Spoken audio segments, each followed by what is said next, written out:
Lecture du livre des Nombres, chapitre 12. Marie et Aaron parlèrent contre Moïse au sujet de la femme éthiopienne qu'il avait prise, car il avait pris une femme éthiopienne.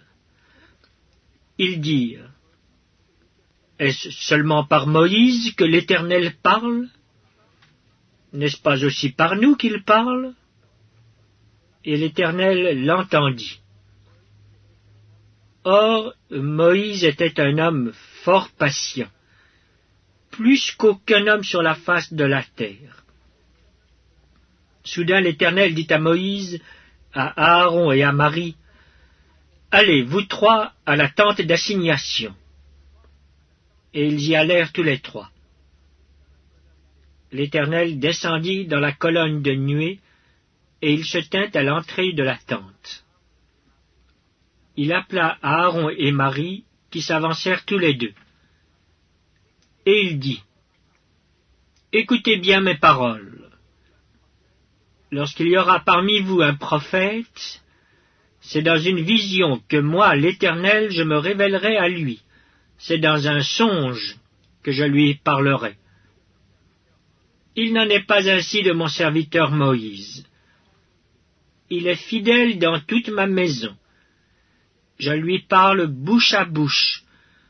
Je me révèle à lui sans énigme, et il voit une représentation de l'Éternel. Pourquoi donc n'avez-vous pas craint de parler contre mon serviteur, contre Moïse? La colère de l'Éternel s'enflamma contre eux, et il s'en alla. La nuée se retira de dessus la tente. Et voici, Marie était frappée d'une lèpre, blanche comme la neige. Aaron se tourna vers Marie, et voici elle avait la lèpre. Alors Aaron dit à Moïse: De grâce, mon Seigneur, ne nous fais pas porter la peine du péché que nous avons commis en insensé, et dont nous nous sommes rendus coupables. Oh, qu'elle ne soit pas comme l'enfant mort-né, dont la chair est à moitié consumée quand il sort du sein de sa mère.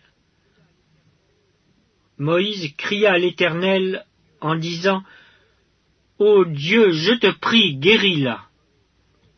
Et l'Éternel dit à Moïse: Si son père lui avait craché au visage, ne serait-elle pas pendant 7 jours un objet de honte?